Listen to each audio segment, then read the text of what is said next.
Cerita kali ini masih melanjutkan cerita yang kemarin yang berjudul Kahina, di mana cerita ini ditulis oleh Fathia Galin.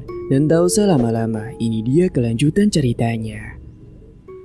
Berawal dari tanggal 27 Oktober, sebuah pesawat perang tipe Dakota milik Armada Angkatan Udara Inggris menyebarkan kertas pamflet, kemudian membuangnya di udara agar pamflet bisa diterima oleh seluruh rakyat Surabaya dan seluruh masyarakat Jawa Timur.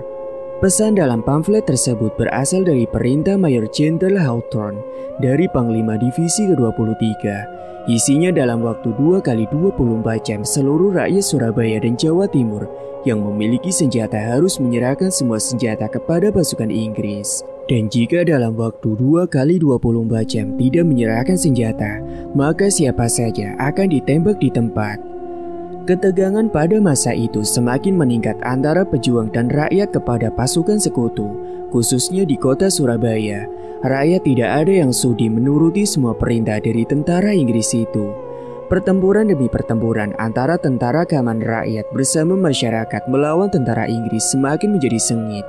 Perang mulai meletus dan terjadi mulai tanggal 28 Oktober. Para pemuda dari desa banyak yang dikirim ke kota Surabaya. Terutama mereka, para pejuang yang berasal dari desa Sumberwangi, ikut juga mengambil bagian. Rombongan tentara yang berangkat ke kota Surabaya dipimpin langsung oleh Letnan Kandaria, anak dari keturunan analis, bersama 60 pejuang dan 3 saudara kandungnya. Lasmi yang duduk bersama puluhan pejuang benar-benar merasakan suasana perang kala itu dalam mempertahankan kemerdekaan saat itu. Inggris sebagai pemenang perang dunia ketika itu sama sekali tidak menyangka akan mendapatkan perlawanan yang begitu sengit dari pejuang rakyat Indonesia. Membayangkan betapa kerasnya perjuangan tentara Inggris, bahkan tentara Jerman yang nyaris menaklukkan dunia kala itu, berhasil Inggris kalahkan. Namun siapa sangka, pertempuran di kota Surabaya justru membuat pasukan Inggris tidak berkutik sama sekali. Mereka di Surabaya justru mendapatkan perlawanan habis-habisan dari pejuang tanah air. Hingga tentara Inggris kala itu menyebutkan bahwa berperang di Indonesia seperti berada di neraka atau inferno di Jawa Timur. Agresi militer kedua Belanda bersama pasukan Inggris di bawah bendera NICA Belanda dan Inggris bersatu padu menyerang kota Surabaya habis-habisan. Saat perang meletus, ribuan orang pahlawan telah gugur menjadi korban dari ganasnya bom-bom yang dijatuhkan dari mesin perang. Apalagi setelah tewasnya Jenderal Malabi, semua warga Surabaya khususnya diminta untuk terus bersiaga meski apapun yang terjadi. Pesawat-pesawat Belanda dan Inggris menghujani seluruh tanah Surabaya dengan bom-bom berdaya ledak tinggi yang terus-terusan mereka jatuhkan dari langit. Pertempuran sengit tidak hanya terjadi di sekitar kota Surabaya saja, melainkan meluas ke sebagian wilayah Jawa Timur. Perang berkecamuk tiada henti selama 5 hari berturut-turut. Semua keluarga waktu itu wajib mengirim anak laki-lakinya untuk ikut berperang. Begitu juga dengan 3 orang saudara Rahayu Ningsih yang kesemuanya gugur sebagai pejuang. Mereka harus menjadi korban dan bertempur habis-habisan di medan perang, melawan agresi kekuatan militer Belanda dan Inggris yang kesemuanya rata-rata memiliki persenjataan yang bagus-bagus. Sementara itu, di desa Sumberwangi, akibat kurangnya laki-laki serta mencekamnya suasana desa, membuat perkumpulan sekte semakin lebih leluasa, terutama dalam bertindak dan melakukan ritual pemujaan. Mereka terus mencari secara diam-diam, bahkan ada yang dengan terang-terangan berani menculik dan memperkosa warga desa. Anggota sekte yang bergabung dengan Bakawul kebanyakan anggotanya berasal dari luar desa. Adanya orang-orang ini membuat desa Sumberwangi semakin dikenal sebagai salah satu desa mistis dan juga menyeramkan. Sehingga jarang sekali ada warga luar desa yang berani keluyuran sendiri keluar rumah, terutama pada waktu malam hari. Warga desa lebih memilih tinggal di dalam rumah. Para warga mengunci rapat semua pintu rumah mereka daripada berkeliaran ataupun duduk di depan teras rumah di saat malam hari. Rahayu Ningsih selama ini telah mengikuti segala kegiatan sekte secara diam-diam. Berbagai ritual sudah mulai diikuti. Sejauh ini lebih dari 14 orang balita yang telah dia tumbalkan hanya demi sebuah kekayaan dan memperpanjang umurnya yang hanya dibatasi sampai usia 30 tahun saja. Sementara itu, di tempat lain, terdengar suara yang begitu keras memanggil nama Bagor.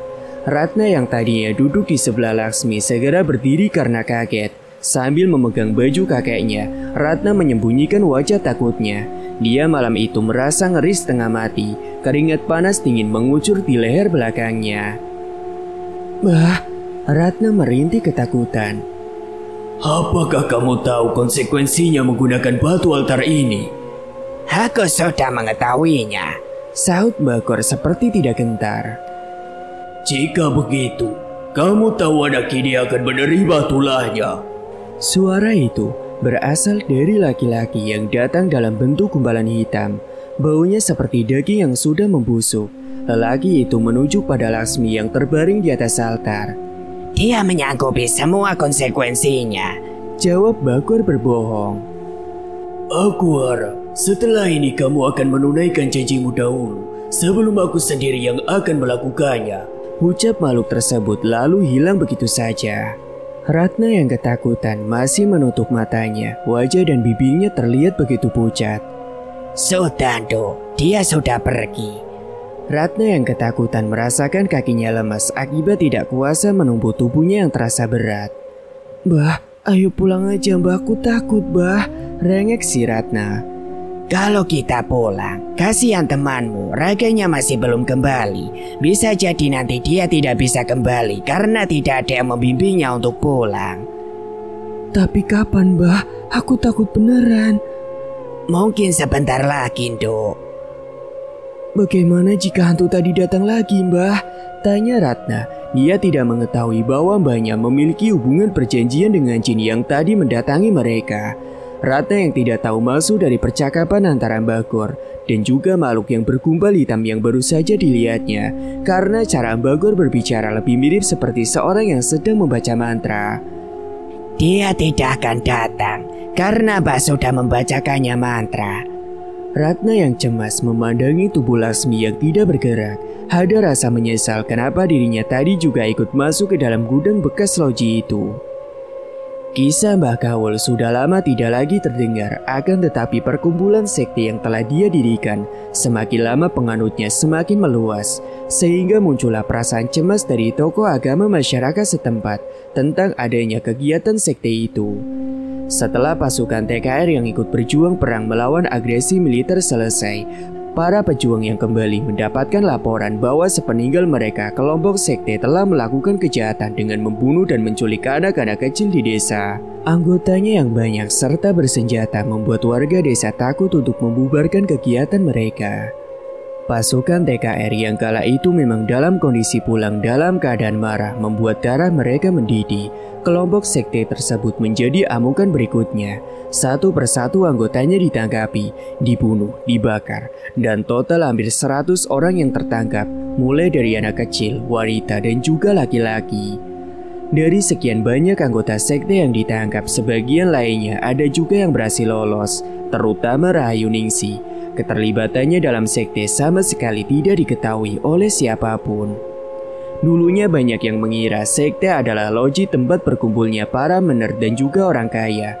Meskipun memiliki tujuan yang sama, akan tetapi kelompok sekte yang terdiri dari golongan pembunuh dan kanibal itu menyebabkan kerusakan moral yang parah, mulai dari kegiatan tumbal sampai pada aktivitas seksual antar sesama anggota.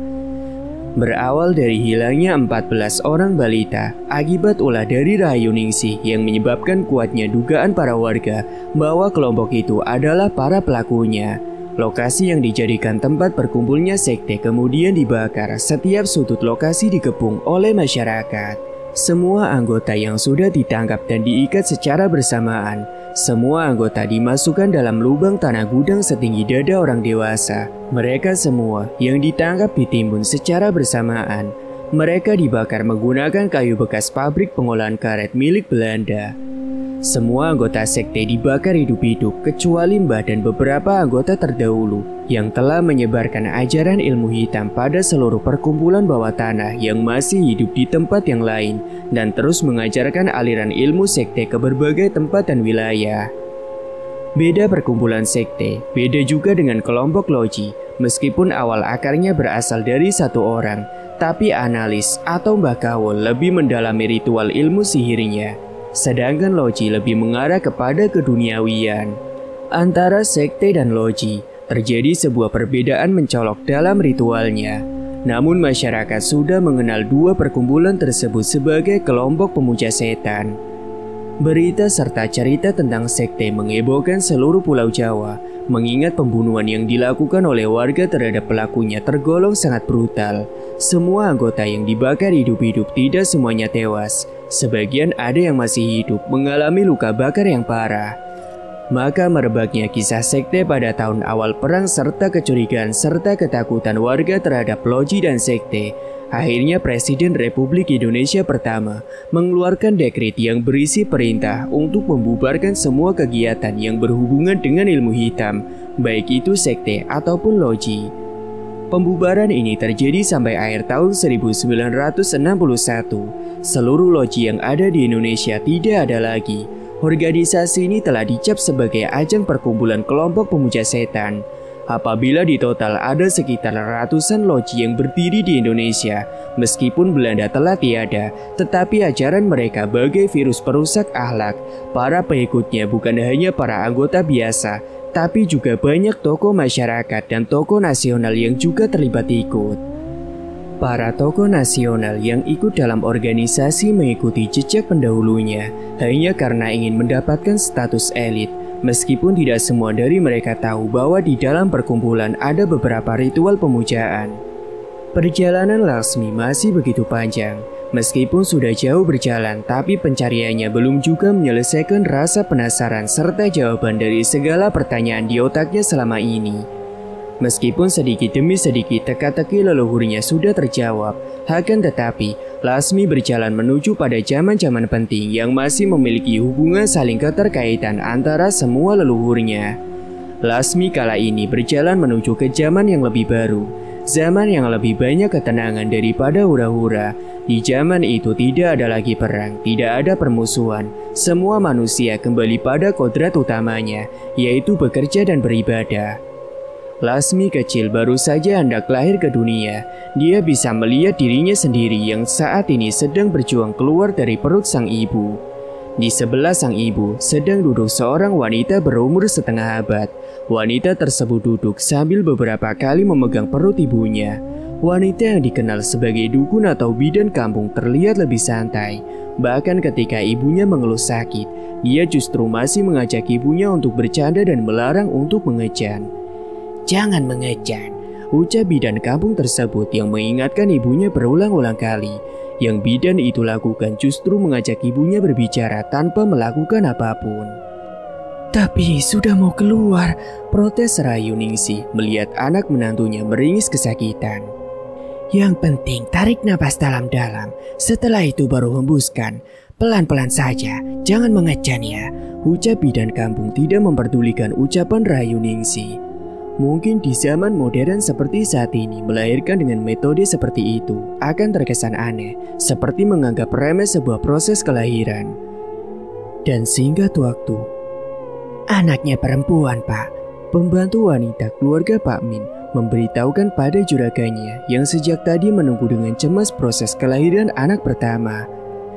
Laki-laki apa perempuan?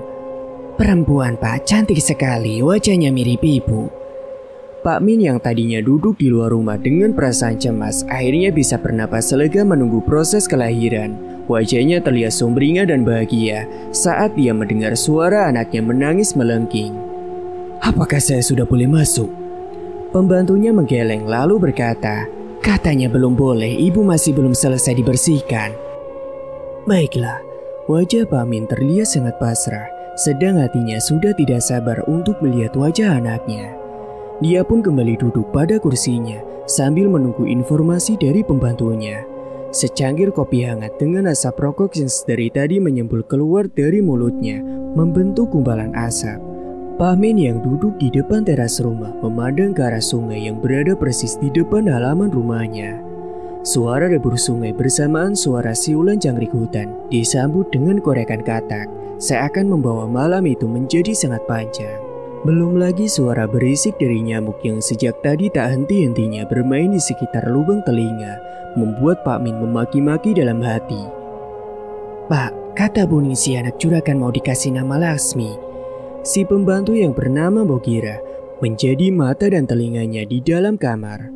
Maklum, ada sebuah kepercayaan di zaman dulu bahwa laki-laki sangat dilarang untuk melihat darah kotor nipas, katanya pamali dan bisa bikin sial. Iya, aku manut saja. Tapi apa saya boleh masuk ke dalam? Tanya Pak Min lagi. Katanya masih belum boleh, Pak. Lasmi yang malam itu ada di dalam rumah ikut masuk ke dalam kamar. Dia ingin melihat dirinya sendiri.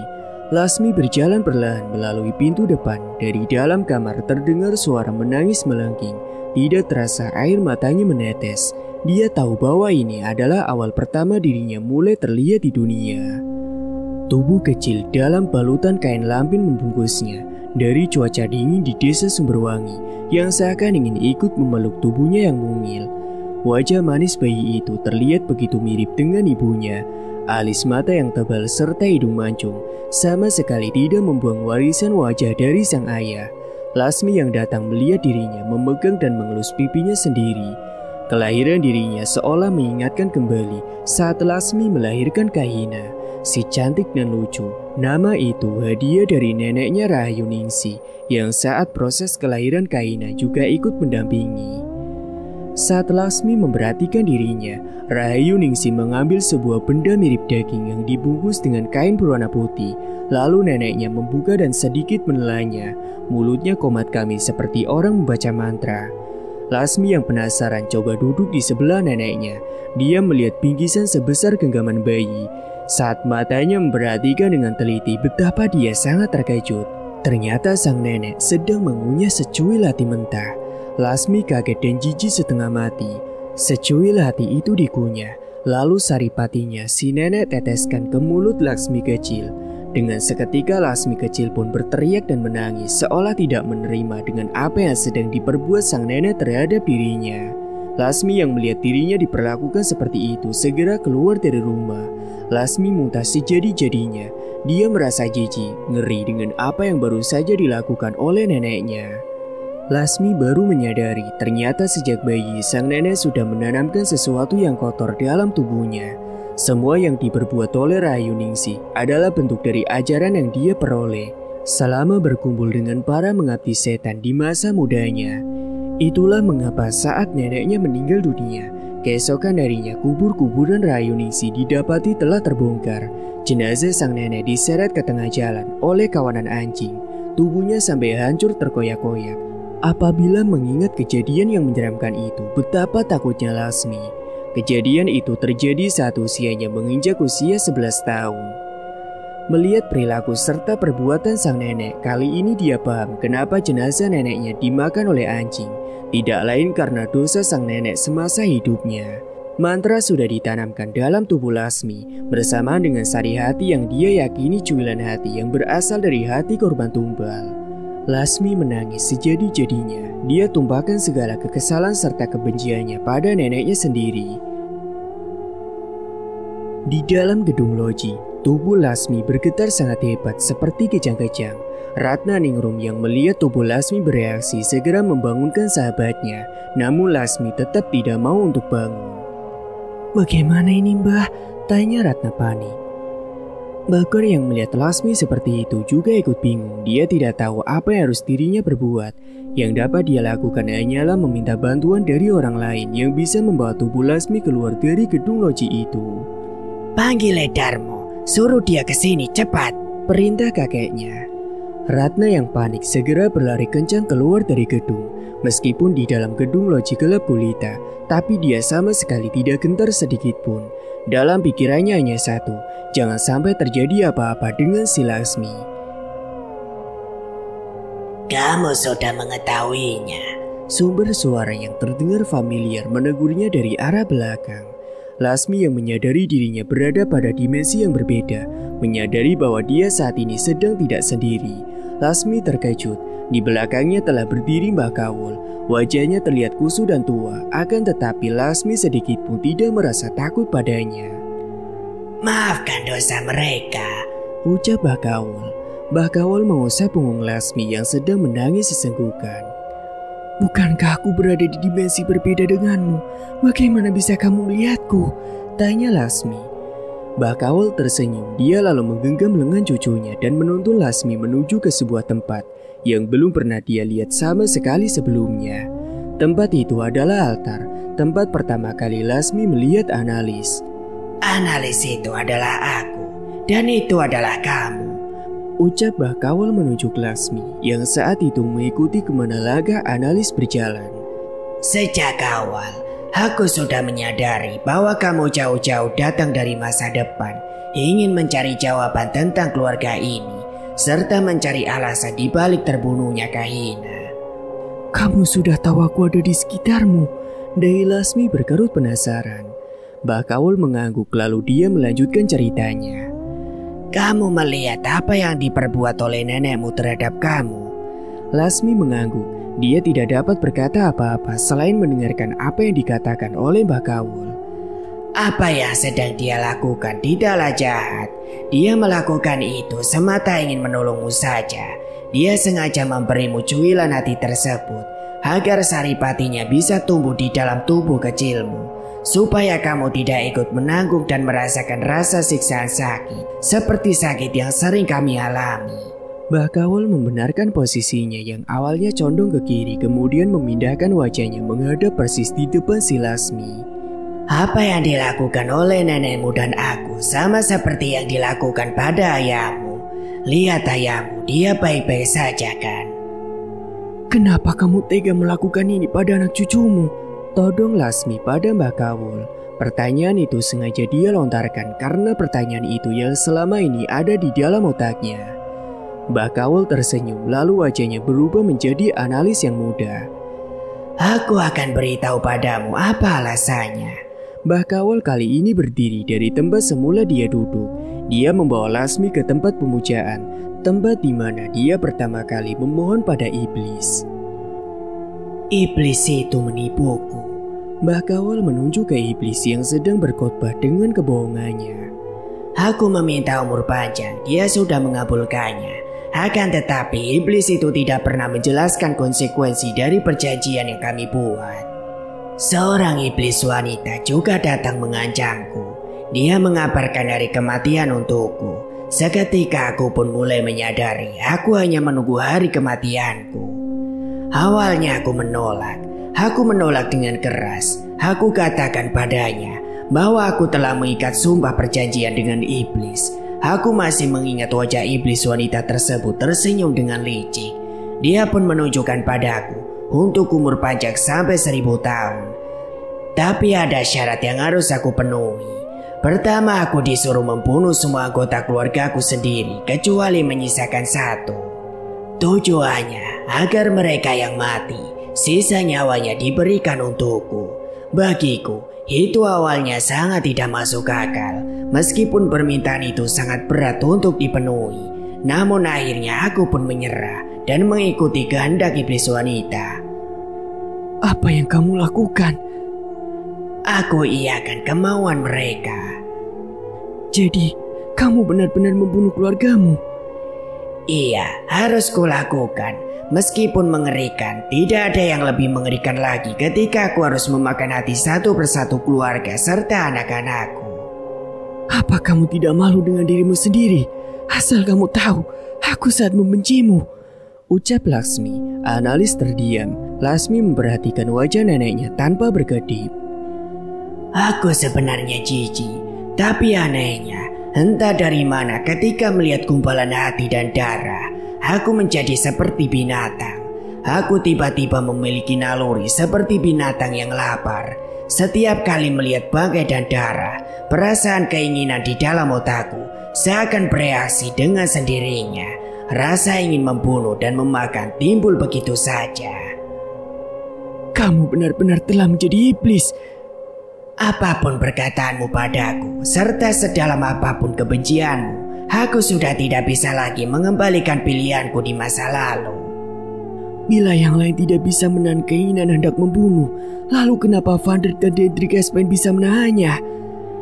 "Mereka adalah keturunan terakhir. Mereka tidak bisa memiliki keinginan seperti itu. Sama seperti dirimu, kalian itu normal. Yang bisa memiliki keinginan seperti itu hanyalah mereka yang memiliki ketertarikan dengan ilmu hitam. Jika bisa memilih, aku tidak ingin menjadi anak keturunan dari kalian, ucap Lasmi dengan penuh amarah dan benci. Mana saudara-saudaraku yang lain yang mati secara mendadak dan tidak bisa diterima akal sehat? Apakah mereka juga bagian tumbal dari kerakusan kalian? Analis terdiam. Dia hendak meraih tangan Lasmi, namun kali ini Lasmi menepisnya dengan kasar. Bila kamu ingin jawabannya, ikutlah denganku, ujar analis. Suaranya terdengar lembut karena dia tahu Lasmi sedang marah padanya. Lasmi melirik pada analis. Wajah cantik analis seakan mengisyaratkan untuk percaya padanya kali ini. Lasmi mengangguk, lalu menyambut lengan analis. Saat lengan neneknya dia sentuh, kali ini mereka berada pada sebuah tempat yang gelap. Dari kejauhan dia melihat sosok seorang laki-laki berlari tergopoh-gopoh seperti membawa sebuah binatang buruan. Siapa? Tanya Lasmi pada analis. Dia yang... Apa yang dilakukan oleh bapak? Analis tidak menjawab, tapi menarik lengan Lasmi mendekati Lekmin yang berlari menuju ke sebuah bukit kecil. Bukit yang dekat dengan gua, disebut warga desa dengan nama Gua Jepang. Lekmin menaruh 2 karung di tanah tepat di mulut gua itu. Wajahnya terlihat basah seperti sedang menangis. Dari dalam gua, tiba-tiba saja terdengar sebuah auman yang mengerikan. Merasa seorang telah datang dari dalam gua, Lekmin pun segera bersembunyi di balik semak-semak, sambil berulang-ulang kali mengusap air mata di wajahnya. Seekor anjing sebesar gajah keluar dari mulut gua itu. Anjing itu datang dan mengendus-gendus isi karung. Giginya yang runcing mencabik karung sehingga isi dalam karung akhirnya keluar. Apa itu? Tanya Lasmi pada analis penuh penasaran. Dekati, perintah analis. Lasmi ragu untuk mendekat. Dunia kalian berbeda, makhluk itu tidak akan melihatmu. Lasmi menjejakkan kakinya secara perlahan. Dia berjalan seperti mengendap. Di dalam kepalanya berkecamuk pada sebuah pertanyaan, apa yang diantar ayahnya pada makhluk berbentuk anjing itu. Semakin Lasmi mendekat, semakin terlihat jelas bahwa objek yang membuat dia penasaran itu ternyata adalah kedua adik kandungnya. Ayah Lasmi ternyata juga ikut mengantarkan tumbal. Tumbalnya adalah 2 saudara lelakinya Lasmi yang selama ini dia ketahui bahwa saudaranya itu telah hilang di hutan saat bermain. Menurut cerita bapak dan ibunya, kedua adiknya meninggal akibat diterkam oleh macan pohon yang memang pada zaman itu populasinya memang lumayan tinggi. Bahkan keberadaannya juga sangat mengancam aktivitas warga desa. Pada tahun 1987, macan tutul di desa Sumberwangi baru mulai diburu oleh masyarakat. Lasmi menangis pilu, saudara kandungnya yang tidak tahu apa-apa tentang dosa orang tua, ikut menjadi tumbal keserakahan orang tuanya, yang membuat hati Lasmi sakit. Bapak yang selama ini dia kenal begitu penyayang, lembut, serta penuh kasih terhadap dirinya, ternyata diam-diam juga melakukan pembunuhan terhadap anak keturunannya sendiri. Lasmi menangis menatap analis dengan tatapan mata penuh amarah. Saat menyaksikan itu semua, dia sangat berharap dirinya tidak pernah lahir di dunia ini.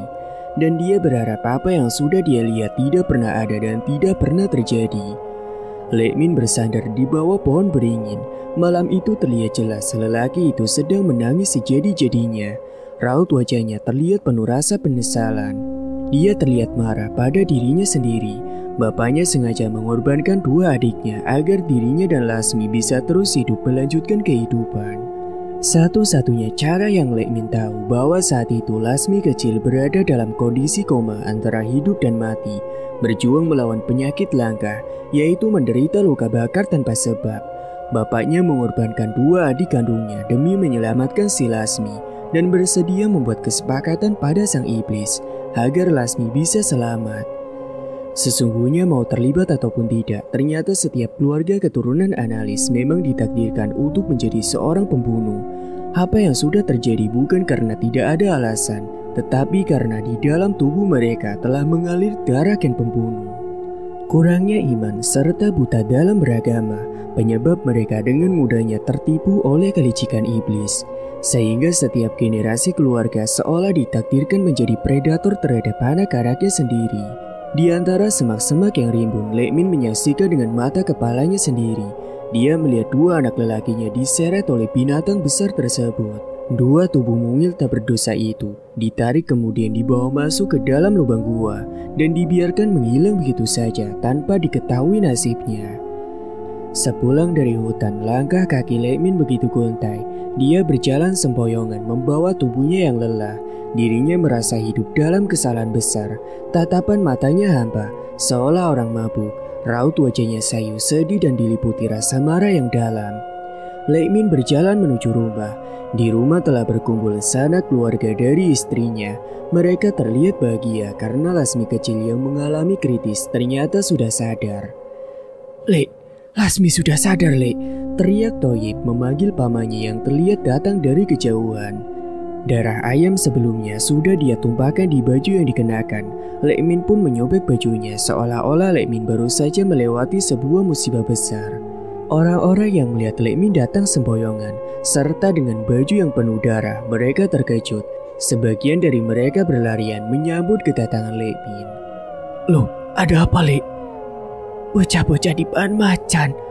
Mendengar dua saudara Lasmi dimakan macan, keluarga istrinya menjerit histeris. Bagaimana tidak bocah sekecil itu bisa disambar macan? Tentu saja membuat mereka sangat terkejut. Malam itu suasana yang harusnya bahagia karena Lasmi sudah sembuh mendadak menjadi cerita duka. Semua bersedih menangisi dua anggota keluarga mereka yang hilang.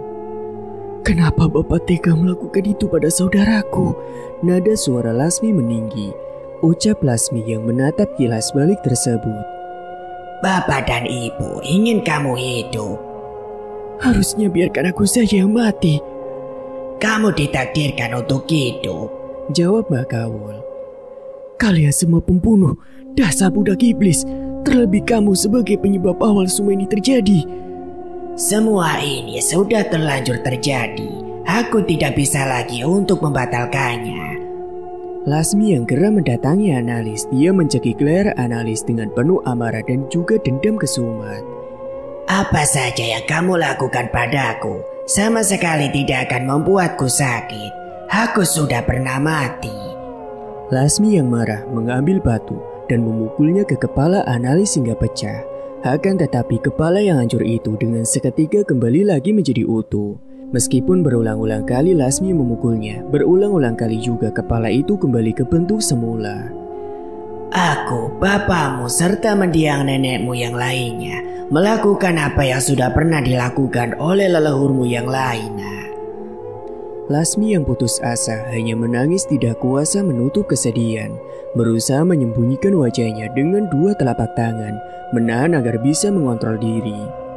"Setidaknya aku sudah berusaha jujur padamu dengan apa yang telah aku perbuat. Sama sekali aku tidak pernah mengira bahwa semua ini menjadi bencana untuk semua keturunanku." "Kamu terkutuk," maki Lasmi padanya. "Aku membawamu ke sini untuk membantumu mencari jawaban atas segala misteri yang ada dalam keluarga kita. Aku membawamu ke sini supaya kamu mengetahui semua yang terjadi." Pertanyaan tentang kemana hilangnya kedua adiknya telah terjawab. Lasmi harus menerima dan mengakui bahwa semua leluhurnya memang pembunuh. Bahkan orang yang paling dipercayainya di dunia ini, bapaknya sendiri, ternyata juga seorang pembunuh. Jiwa mereka semua berada dalam genggaman iblis. Semua terjadi karena analis telah menjalin persekutuan selama berabad-abad dengan si iblis. Sehingga yang harus menanggung deritanya adalah anak cucunya. Lasmi yang mulai tak kuasa lagi membawa diri sendiri meminta pulang kembali ke dunianya. Dia ingin mengakhiri perjalanannya. Baginya sudah cukup, semakin dia tahu akan jawaban semua pertanyaannya, hatinya justru dibuat menjadi semakin sakit. "Alangkah lebih baiknya kamu berjalan dulu denganku. Ada sesuatu yang harus kutunjukkan padamu tentang masa depan Kahina." "Cukup, rasanya aku tidak akan sanggup melihat kematian Kahina." "Bagaimana jika Kahina masih hidup?" "Maksudmu?" Lasmi mendekati Mbah Kawul. Aku bisa menjadikan kematian Kaina hanyalah mimpi burukmu saja hingga semuanya tidak nyata terjadi. Mendengar itu, Lasmi pun langsung berlutut di bawah kaki Mbah Kawul. Dia memohon agar semua yang terjadi dengan Kaina hanyalah sebuah mimpi buruk. Aku bisa membuat ini semua hanyalah mimpi, tapi kamu harus melihat dahulu. Apabila Kaina masih hidup, kamu harus tahu kelak dia akan menjadi seperti apa. Dada Lasmi berdegup, entah kenapa seperti ada sebuah harapan di dalam dirinya. Dia sangat berharap kematian Kaina tidak benar-benar nyata. Dia berharap semua itu hanyalah mimpi buruknya. Jujur, bila mengingat kematian Kaina kembali, harusnya aku membencimu. Tapi aku mohon kembalikan anakku yang kamu bunuh. Aku tidak membunuh anakmu sama sekali, tapi kamu sendiri yang telah membunuh Kaina. Mata Lasmi memerah, kali ini dia menjadi bingung. Kamu lupa atau memang tidak tahu sama sekali? Lasmi menggelengkan kepalanya dengan pasrah. Dia anakku satu-satunya, aku tidak mungkin membunuh anakku sendiri. Apa kamu lupa pisaumu tertinggal di kubuku? Lasmi mencoba mengingat kembali saat pertama dia mendapati anaknya sudah dalam kondisi terpotong-potong. Ketika kamu masuk ke kubuku, lupakah kamu tanganmu saat itu sudah bersimbah dengan darah Kaina? Lasmi menggeleng, perasaannya mendadak menjadi takut. Dia takut apa yang dikatakan Mbah Kawul itu benar. Dia menyadari saat mencari Kaina, saat itu tangannya sedang berdarah, dan dia sadar bahwa darah itu bukanlah darahnya. Kamu menipuku. Aku tidak menipumu, anakku. Aku hanya memberitahu tentang kebenaran, seperti jawaban yang sudah kamu dapatkan sebelumnya. Kumohon, jangan beri aku harapan. Jangan buat aku semakin bingung. Lasmi pun menangis pecah. Andai kematian Kaina hanyalah mimpi, apa kamu akan memperbaiki masa lalumu dan menjaga Kaina tetap hidup? Tanya Mbah Kawul. Apakah kematian Kaina hanyalah bagian dari mimpiku? Tanya Lasmi kembali. Aku bisa memutar balik semuanya, membuat Kaina tetap hidup. Saat kamu kembali sadar, Kaina masih ada dan mungkin sedang tertidur di sisimu. Apakah itu benar? Kamu bisa membuatnya seperti mimpi. Kamu masih belum sadar. Kamu saat ini berbicara denganku juga seperti mimpi. Coba kamu lihat itu. Analis membuka dua ruang waktu. Terlihat satu ruang dirinya tertidur pada meja kerja di kantornya. Satunya lagi dirinya sedang berada di atas altar batu. Ayo sekarang ikut denganku. Analis menggenggam lengan Lasmi. Dia membawa Lasmi menuju desa Sumberwangi. Sore itu terlihat Lasmi yang sedang tertidur pulas di atas kursi, sedang sebagian tubuhnya bersedekap di atas meja kursi. Beberapa karyawan kantor lainnya sebagian sudah mulai pulang. Mbak Leva, kawan akrabnya, mengetuk ruang kerja si Lasmi. Lasmi yang tertidur pula sama sekali tidak mendengar apapun. Bila kamu mau tahu jawabannya, masuklah ke dalam tubuhmu sendiri. Aku masuk? Tanya Lasmi meyakinkan. Analis hanya mengangguk. Bagaimana caranya aku bisa memasuki tubuhku? Sentuhlah pundaknya, perintah analis. Lasmi yang berada di sisi dirinya mendekati dirinya yang saat sedang tertidur pulas. Dia pun menyentuh pundaknya yang saat itu sedang tertidur pulas. Maka dengan seketika, dia pun bangun karena kaget mendengar pintu ruangannya diketuk dari luar. Lasmi, kamu ketiduran lagi, Dek. Lasmi yang saat itu baru saja masuk segera berdiri. Dia menyadari dirinya sendiri benar-benar telah tertidur saat nyenyak. Iya mbak, sebentar. Lasmi langsung bangkit. Dia pun merapikan wajah dan bajunya dan bergegas menuju pintu ruangan, memutar anak kunci dan membuka daun pintu. Pasti kamu ketiduran lagi ya, serga Mbak Leva sahabatnya. Sambil mengusap matanya, Lasmi menguap menahan kantuk. Mbak, balas si Lasmi. Tuh kan beneran ketiduran. Capek aku mbak, malam tadi begadang ngerjain progres. Kerja itu jangan terlalu dipaksa, Dek. Nanti kamu malah drop gimana? Tuh muka kelihatan banget pucetnya. Iya mbak. Ya udah, yuk pulang bareng. Tapi kerjaanku masih banyak, Mbak. Itu laporan juga belum disusun. Mbak pulang aja duluan, gak apa-apa Lasmi nyusul aja nanti. Beneran nih Mbak pulang duluan? Iya Mbak. Ya sudah, aku tak pulang duluan ya. Lasmi pun mengangguk dan Mbak Leva pun berlalu pergi meninggalkan dirinya sendiri di kantor. Cuaca sore itu terlihat mendung, gumpalan awan hitam terlihat jelas di balik tirai jendela. Lasmi yang kelelahan segera bergegas menyiapkan laporan pekerjaan yang akan dia bawa pulang ke rumah. Sudah 2 malam berturut-turut Lasmi lembur bekerja, rencananya malam itu dia akan kembali lembur lagi.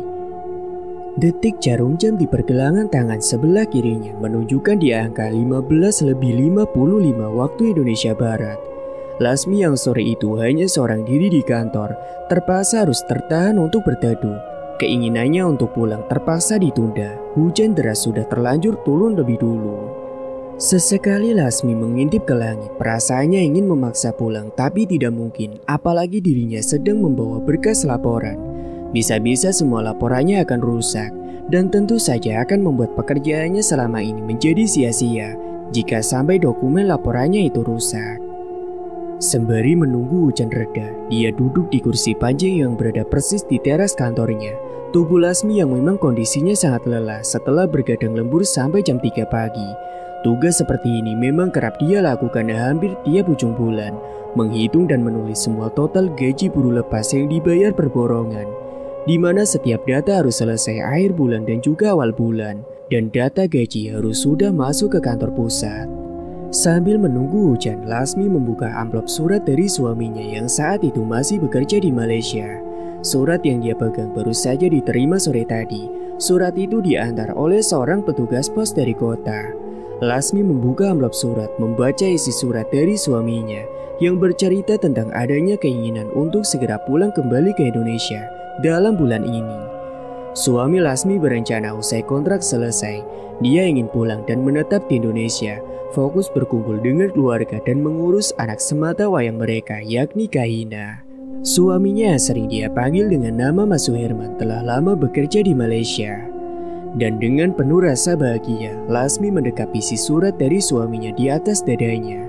Lasmi berharap setelah ini dia dan suaminya bisa fokus pada rencana semula saat awal menikah, yaitu membuka usaha warung sembako yang selama ini mereka cita-citakan bersama. Hujan yang ditunggu masih belum menunjukkan tanda akan mereda. Intensitas hujan justru malah semakin tinggi. Angin yang kencang terdengar menderu dan mengguncang ranting pohon-pohon besar di halaman kantornya.